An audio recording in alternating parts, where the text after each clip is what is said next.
Les incendies engloutissent, déroutent et forcent l'évacuation de milliers de personnes dans les villes reculées du Grand Nord canadien.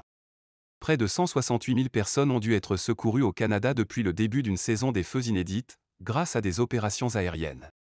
Un avion intervient sur un incendie près de la localité de Vanderhoof, en Colombie-Britannique, province de l'Ouest canadien, le 17 juillet 2023. Jesse Winter, Reuters.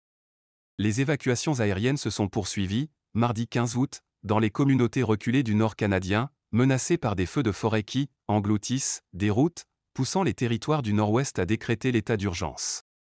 Près de 168 000 personnes ont dû être évacuées au Canada depuis le début d'une saison des feux inédite. Dans les territoires du Nord-Ouest, qui comptent plus de 230 sinistres actifs, environ 15% des habitants sont actuellement évacués, soit plus de 6 000 personnes, selon les autorités.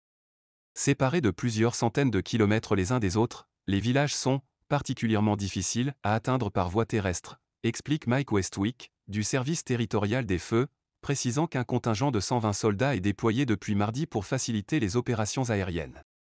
Habitant une municipalité de quelques 2250 personnes actuellement sous ordre d'évacuation, Jordan Evois, 28 ans, espérait quitter son domicile en voiture pour se réfugier en Alberta, province mitoyenne, mais un important feu de forêt l'a obligé, lundi, à rebrousser chemin et fuir par avion militaire.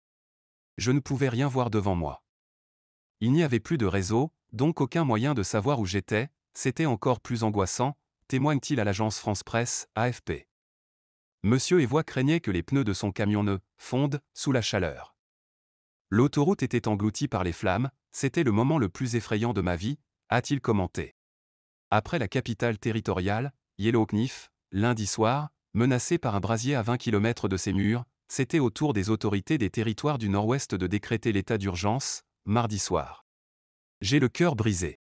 La situation évolue rapidement et les besoins sur le terrain changent vite, a fait part le gouvernement territorial dans un communiqué. Nous sommes en situation de crise et nous utilisons tous les outils à notre disposition, a expliqué la ministre territoriale de l'Environnement, Shan Thompson, soulignant que cela lui permet d'accéder à des ressources et de les déployer.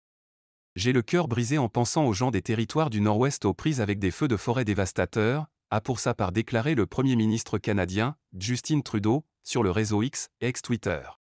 La province voisine de Colombie-Britannique, elle aussi durement frappée par les feux de forêt, a enregistré des températures supérieures à 40 degrés, une première cette année au Canada, a annoncé, mardi à l'AFP, le ministère de l'Environnement.